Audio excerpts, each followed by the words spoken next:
Não é novidade para ninguém que no Brasil muitos indivíduos que se dizem analistas do mercado financeiro basicamente vivem de especulação ou de desejo, ou seja, eles fazem uma previsão daquilo que eles querem que aconteça e não daquilo que os números estão mostrando que vai acontecer. Por conta disso, desde a eleição do presidente Lula em 2022, muitos desses analistas do mercado financeiro têm tentado arranjar as mais diversas desculpas para o Brasil estar dando certo com Lula e não ter dado certo com Bolsonaro. No início, vocês vão lembrar, a desculpa é que o Lula era um homem de sorte. Agora que não dá mais para poder dizer que é só sorte, eles ignoram alguns dados matemáticos do resultado econômico do Brasil, de mudança e combate, inclusive, da desigualdade social, ou manipulam análises ditas feitas ali pelo FMI. Bora falar um pouco mais sobre isso, porque para a tristeza deles, a extrema pobreza está diminuindo no Brasil, a desigualdade também está diminuindo no Brasil, e o Brasil atualmente tem a maior renda por domicílio da sua história.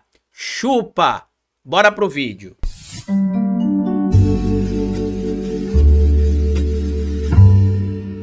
Pois bem, meu povo, antes de seguir esse vídeo, eu queria pedir a você que deixasse like no começo do vídeo, porque se deixar lá pro final você esquece. E queria pedir a você também, se puder colaborar com o nosso trabalho, que seja membro do canal ou apoiador. É uma maneira que você tem de manter o nosso canal existindo aqui de forma independente. E se puder colaborar de qualquer outra maneira com o nosso trabalho, além de ser membro do canal e apoiador, eu peço a vocês que colaborem também com o nosso Pix. Pix do canal é esse que tá aparecendo aí na tela, e você pode colaborar se quiser, quando quiser e se puder. Lembrando que estamos aqui ainda na campanha para bater 1000 membros no nosso clube de membros ou bater a nossa meta do Apoia-se. E esse final de semana eu vou passar o final de semana atualizando a lista do WhatsApp de quem já mandou um número lá na aba comunidade e enviando o meu livro no formato digital Descomplicando a Política, livro novo, que quem é membro do canal e apoiador vai ter direito de receber. E quando a gente bater a meta aqui, tá, do clube de membros com 1000 membros ou bater a meta do Apoia-se, a gente vai disponibilizar para vocês também 12 cursos, tá?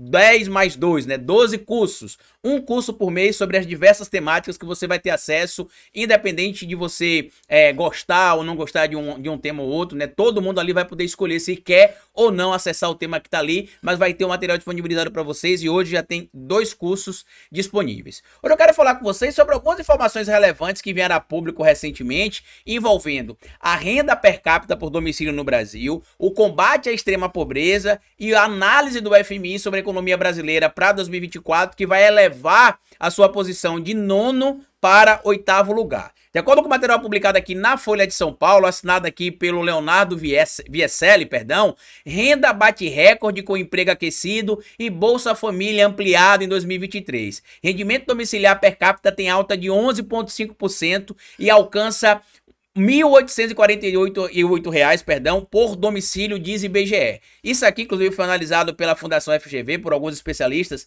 que eu vou trazer para vocês já já os dados sobre isso aqui, e eles mostram categoricamente 2 pontos aqui importantes, tá? Além de se ter um aumento da renda per capita por domicílio no Brasil, o maior da sua história, inclusive, as pessoas que hoje recebem o Bolsa Família, em comparação ao governo anterior, são pessoas que realmente têm uma renda menor. E tem outro ponto importante aqui também que eu quero trazer para vocês, que muita gente, inclusive algumas pessoas de regiões específicas do Brasil, que eu não preciso citar, mas que vocês vão lembrar, tem o mito de dizer, por exemplo, que no Nordeste não se consegue emprego, né? Os nordestinos não querem trabalhar porque vivem de auxílio, vivem de Bolsa Família. Recentemente eu fui até em uma loja comprar isso aqui, ó, isso aqui é de aço, né? Não é um escapulário, tá? Que eu não sou cristão, não sou religioso. Tá? Fui numa loja comprar e aí chegou lá, a gente tava falando sobre o meu trabalho com a moça, falando sobre questão de distribuição de renda, e ela, olha, eu sou supervisor aqui no Nordeste, e aqui no Nordeste a gente enfrenta uma dificuldade, a gente paga um salário mínimo para o funcionário trabalhar 6 horas por dia, de segunda a domingo, domingo sim, domingo não, a gente dá folga na semana, inclusive, tá? A carga horária, na verdade, são 7 dias de trabalho às vezes, mas tem 6 dias de trabalho, perdão, porque tem um dia de folga, mas trabalha domingo sim e domingo não. E a gente não consegue empregados aqui, porque as pessoas só querem viver de Bolsa Família, só querem viver de auxílio. Aí eu falei, minha senhora, me diz aí quanto é que a senhora acha que é o Bolsa Família. Ah, o Bolsa Família paga um salário mínimo para os nordestinos, né?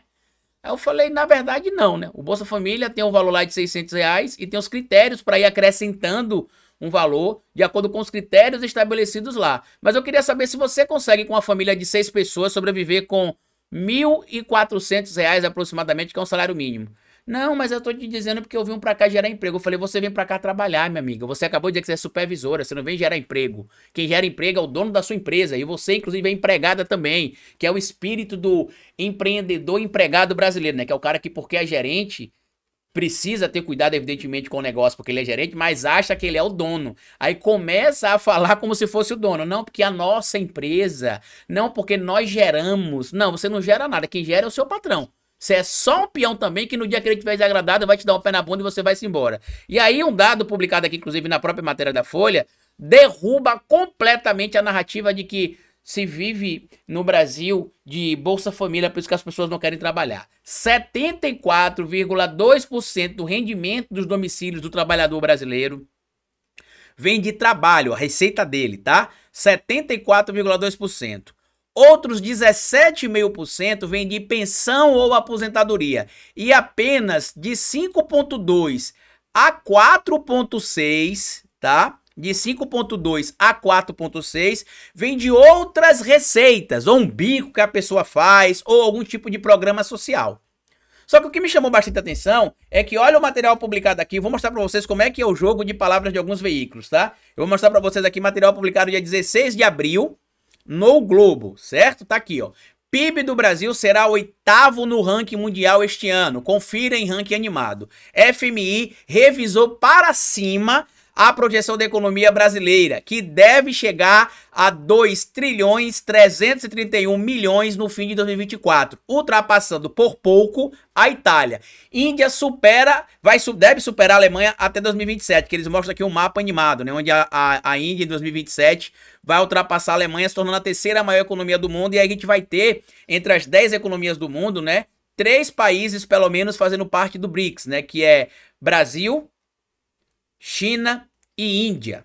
Esses 3 países que fazem parte do BRICS. E é interessante aqui essa informação que a gente está trazendo para vocês, porque é detalhe. A gente tem agora aqui uma projeção econômica do Brasil, que leva o Brasil para a 8ª economia do mundo. O FMI fez uma previsão do PIB brasileiro no final de 2023 sobre 2024 abaixo de um valor que ele estimava, já fizeram correção, inclusive eles já aumentaram de 2 a 3 pontos ali a análise para o que eles acreditam que vai ser o PIB de 2024, se estimava que fosse ser 1,9, depois aumentou para 2, para 2,1, e agora você tem o próprio governo brasileiro elevando a estimativa ali para 2,5, sendo que no ano passado era mais ou menos essa a expectativa, né, e se teve ali 2,9% do crescimento do nosso produto interno bruto, o PIB, e aí isso mostra claramente que os sistemas, né, os fundos monetários, o Fundo Monetário Internacional e as organizações internacionais ligadas à economia global e tudo mais, faz ali as revisões e tentam pautar debates públicos. Mas aí você tem o Brasil sendo a maior economia do mundo em 2024, tá? Ou seja, subimos 2 degraus em 2 anos, se isso se confirmar.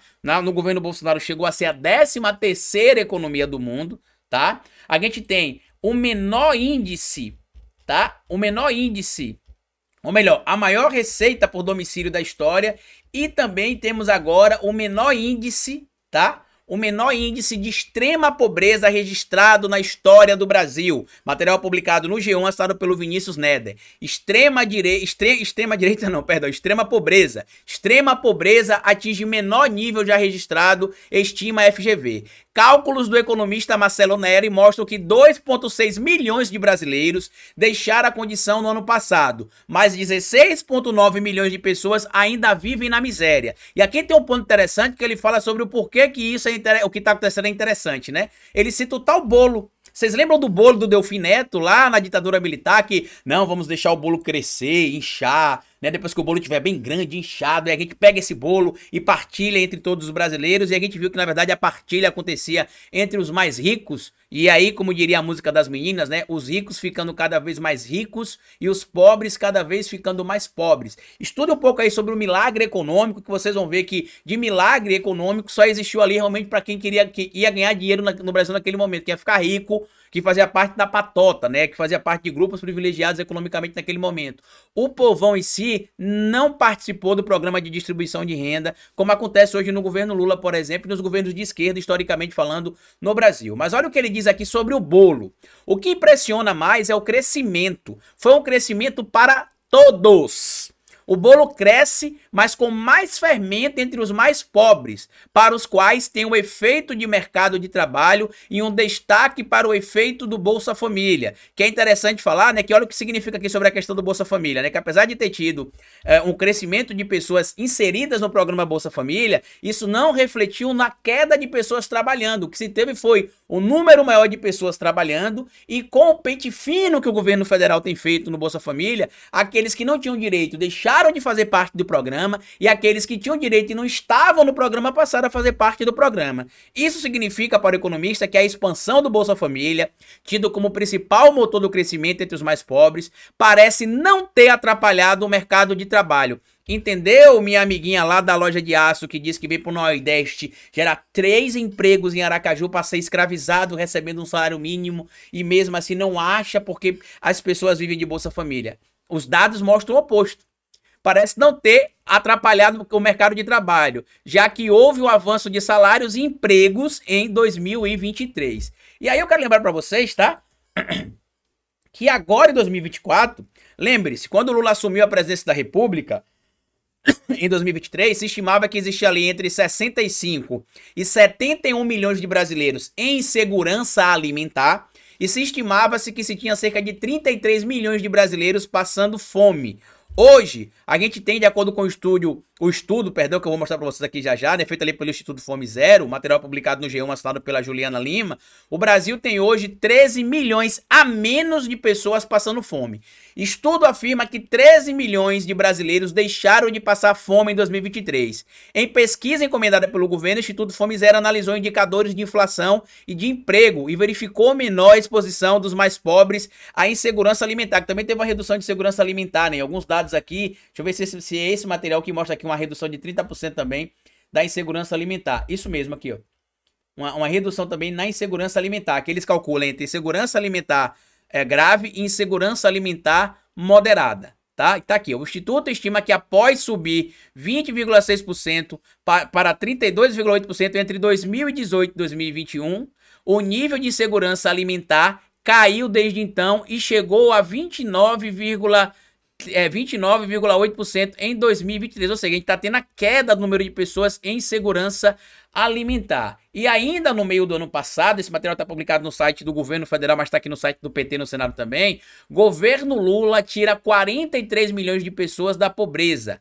Luta contra a fome é prioridade. Depois vocês podem acessar todos esses dados que eu estou falando aqui, que vocês vão encontrar lá também. O que é interessante é que quando você vem aqui no material publicado no Metrópolis, está aí, ó, FMI piora a previsão fiscal do Brasil e só vê alívio após governo Lula. Para o fundo, o país vai registrar déficit de 0,6 do PIB em 2024 e de 0,3 em 2025. Em outubro, a projeção era de 2 saldos negativos de 0,02. Não é saldo negativo, né? O que é que você vai dizer? O que é que acontece? A previsão do FMI é que o Brasil ia crescer menos. Quando ele fala saldo negativo, é como se o Brasil não fosse crescer. É como se fosse ficar em déficit, né? Como se fosse ficar negativo. E na verdade não, a projeção é que não fique, a projeção do FMI é que não fique nos mesmos 2,9 de 2023, que fica entre 2,1 e 2,2. Porém, a estimativa que eles começaram a fazer no ano passado era de 1,9. E o governo federal já trabalha com 2,5 a 2,6, porque o primeiro trimestre de 2024 foi melhor do que se imaginava. Então, eu tô trazendo esses dados para vocês verem aqui, para ver como é que tem muita gente que é derrotista por aí, que quer tentar de qualquer maneira trazer o Brasil para uma crise que não existe, um problema econômico que não existe. Ao contrário, a gente tem problemas hoje no Congresso, porque o Congresso é de maioria ligado à extrema-direita ou à direita chucra brasileira. Eu até tenho acompanhado aí, eu tenho falado pouco sobre isso, que eu não quero me envolver em polêmica com outras esquerdas, mas a mesma narrativa de um certo grupo da esquerda aí dizendo que, o Lula colocou em prática o arcabouço fiscal, não está preocupado com a classe trabalhadora, porque deveria ter derrubado o teto de gastos. Para esses indivíduos, né, porque a internet, como diria ali Humberto Eco, deu, né, voz para idiotas, né? E pra gente que até é relevante também, mas deu voz para idiota também. O cara acha que porque ele é formado em qualquer área que ele consegue fazer uma análise perfeita sobre tudo. E às vezes não consegue. E tem de ter humildade para isso. parte dessa galera dessa esquerda aluada, como a gente brinca aqui no Nordeste, imagina que o Lula simplesmente pode sentar lá na cadeira dele e falar o seguinte: a partir de agora eu vou derrubar essa emenda à Constituição que foi aprovada ainda em 2016 com o Michel Temer, que fala sobre o teto de gastos, vou dar uma canetada aqui e falar: acabou o teto de gastos, não tem mais teto de gastos. Carlito, você concorda com o arcabouço fiscal? Não é questão de eu concordar ou discordar, a gente tinha duas opções, tá? A primeira, mantinha o teto de gastos como estava, sem nenhum tipo de alteração, e a segunda foi uma pequena flexibilização no teto de gastos, que tinha sido aprovado na questão do Michel Temer ainda lá em 2016, logo depois do golpe contra Dilma Rousseff, para que a gente tenha garantia de alguns investimentos ainda. Sabe como é que a gente vai conseguir reverter isso? Enquanto essa galera parar de ficar falando bobagem na internet, querendo se vender como intelectual, porque leu 200 livros, 300 livros, mas são especialistas em uma pauta monotemática, só sabem falar da mesma coisa, parece o papagaio que você ensina a falar 3, 4 palavras e ele sai repetindo as 3, 4 palavras. É quando vocês, ao invés de ficarem dando uma de especialistas em economia, sem nem entender o básico sobre economia, especialistas em direito, sem nem ler nunca a Constituição Federal, pelo menos para entender o básico do direito, sem ser fazer análises políticas sem nem ter estudado nada sobre análise política, feito ciência política, se consultado com alguém, lido alguma coisa, simplesmente olhar e falar: aham, aqui de cima eu consigo ver tudo, vou analisar aqui, eu acho que isso aqui tá errado, mas desse jeito seria o jeito certo? Uau! Ao invés de vocês fazerem isso, que vocês ficam se vendendo como intelectual e não são intelectual de absolutamente nada, ou pelo menos não nas áreas que muitos estão tentando atuar, é ajudar no processo de politização da sociedade brasileira. A gente fala tanto em letramento racial, em letramento social, precisamos de letramento político também, que faz parte de todas estas etapas, incluindo o letramento racial. Porque como é que você escuta um indivíduo que tem, sei lá, 200, 300, 400 mil seguidores em várias redes sociais, abrindo a boca, insinuando que o Lula só precisa dar uma canetada em qualquer coisa que vai ficar por isso mesmo? Olha o exemplo agora da saidinha. O Lula vetou a saidinha, um monte de coisa ele vetou. O Congresso vai derrubar. E aí o que é que o Lula vai fazer? Me explica aí, gênios da análise política freestyle. O Lula vai conseguir derrubar o veto do Congresso? Não.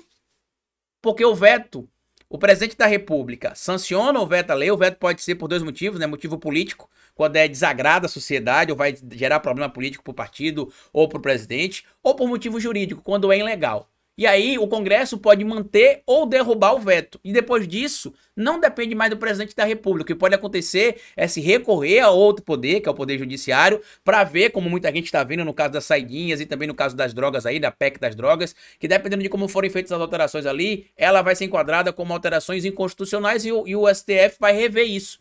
Mas tomem vergonha na cara, parem com essa necessidade de, porque vocês têm um público muito grande, vocês precisarem falar de tudo, querer explicar tudo sem entender. Veja se eu falo tudo sobre tudo aqui, não falo. Eu só falo daquilo que eu entendo. Aquilo que eu não entendo eu falo: siga o canal de fulano, assista ao canal de cicrano. Porque senão fica um bando de doidinho aí, um bando de maluquinho falando: não, o governo Lula é um governo de neoliberais, para neoliberais, que não tá preocupado nem um pouquinho com a classe trabalhadora. Quem tá preocupado com a classe trabalhadora com certeza é você. Tenho certeza absoluta disso, que é você que tá preocupado com a classe trabalhadora. Por isso que mesmo você se preocupar com a classe trabalhadora, o governo Lula tá reduzindo a extrema pobreza, reduzindo a pobreza, melhorando a renda entre os trabalhadores brasileiros. E olha que você sem se preocupar com a classe trabalhadora, porque o Lula é um neoliberal que mantém as mesmas políticas do Paulo Guedes, que inclusive, né, tornou bilionários mais bilionários e pobres mais pobres, né? Tome vergonha na cara, rapaz. Parem de se vender como intelectuais que não são e ficarem, inclusive, como a gente viu recentemente aí viralizando na internet, um desses intelectuais que até é intelectual realmente, mas se coloca no lugar de querer falar de tudo, inclusive aquilo que não sabe, e aí fez uma live falando sobre um determinado movimento, que eu não vou citar aí, ligado à extrema-direita, e é um grupo aqui no Brasil que se dizia de esquerda, lendo Wikipédia. Ipsis literis ali, ó, lendo Wikipédia, parágrafo por parágrafo, mas não pode se dizer que não entende aquele tema. Eu fui convidado para dar uma palestra na universidade sobre um determinado tema. Eu falei: olha, eu domino essa área. Se você tiver outra pessoa para convidar para falar sobre essa área, interessante, para não ficar nenhum tipo de simplismo lá. A gente tá indo para uma universidade, a discussão tem que ser mais técnica e mais densa. Então eu não consigo falar sobre todas essas pautas que vocês me apresentaram. Eles convidaram outra pessoa para palestrar junto comigo. Isso é humildade, é reconhecer até onde eu posso ou não posso falar. Mas pegar meia dúzia de cabaço em céu de parte da esquerda também, né? Que acha que, porque agora é aclamado por parte do público, que tem de falar sobre tudo, dá nisso. Eu não quero criar treta, por isso que eu não tô citando o nome de ninguém aqui, eu não quero criar treta. Só tô pedindo responsabilidade. Porque fica lá um monte de gente reclamando de coisa, você vai falar, certo, mas qual que é a solução? Ah, é dar uma canetada. Certo, mas e aí, como é que faz com essa canetada? Você tá ligado que dependendo da canetada, o nome disso é crime de responsabilidade, que de acordo com o que diz a Constituição, é um instrumento para poder se ter o pedido de impeachment de um presidente da República. Não, mas a gente tem de articular com o Congresso, com a esquerda, protestar na rua, certo? Mas com menos de 140 votos que a gente tem na Câmara dos Deputados, a gente consegue fazer o quê? A gente consegue abrir nenhuma sessão de votação. A gente não consegue abrir um pedido de CPI só com o que a gente tem de esquerda no Congresso hoje. Para abrir uma sessão, a gente precisaria de pelo menos 257 parlamentares. A gente não consegue nem abrir um pedido de CPI com nada que precisa de 1/3 dos parlamentares. A gente não consegue fazer na Câmara dos Deputados. Mas aqui na internet todo mundo é fodão, todo mundo é brabão, todo mundo entende de tudo, né? Todo intelectual é intelectual de todas as áreas, mesmo que ele seja o cara da literatura, mas a partir do momento que alguém bateu palma porque ele falou uma coisa relevante, uma discussão política, ele domina a pauta de política, ele domina a pauta de economia, ele domina a pauta de costumes, ele domina tudo, ele é o cara, vamos dar espaço. E aí isso gera debates simplistas, gente. O meu trabalho aqui desde 2015, inclusive tentando chamar mais gente para vir para a internet, do campo da intelectualidade também, e não da intelectualidade, mas de pessoas que são da vivência, do dia a dia também, é para ampliar o debate, e não para tornar o debate cada vez mais idiota e babaca e com a mesma pauta monotemática. Lula é neoliberal. Lula é contra a classe trabalhadora. Lula está repetindo as políticas do Paulo Guedes. Aí eu pergunto, de que orifício essa informação está saindo? Deixa aqui embaixo a opinião de vocês sobre tudo isso, inclusive sobre o que você acha dessas pessoas aí, né, que ficam vendendo para se mostrar que são extremamente radicais, né? É a revolução de nada, né? Eu sou contra isso. Beleza, mas qual que é a solução para isso? Não tenho, mas vamos discutir em algum momento juntos. É isso aí. Isso é babaquice, gente, tá? Compartilhe o vídeo se você puder, se inscreva no canal, deixa like, me siga nas plataformas digitais. Volto a dizer, respeito quem pensa diferente de mim, inclusive no próprio campo da esquerda, tanto que eu não tô citando o nome de ninguém pra não parecer que é um ataque a alguém, tá? Mas é só pra gente ter mais conteúdos sérios, porque uma pessoa que ensinou que Lula só precisa dar uma canetada pra derrubar o arcabouço fiscal e derrubar ali o teto de gastos, não conhece nada sobre como funciona uma república tripartite. Não conhece nada, absolutamente nada. Tampouco alguma coisa do ordenamento jurídico brasileiro, tá bom? Tudo que eu falei pra vocês tá fixado aqui no comentário fixo. Compartilhe o vídeo, se inscreva no canal, deixa like. E como eu sempre digo pra vocês aqui no final de cada vídeo, é melhor escrever errado a coisa certa do que escrever certo a coisa errada. Patativa do Assaré. Até nosso próximo vídeo.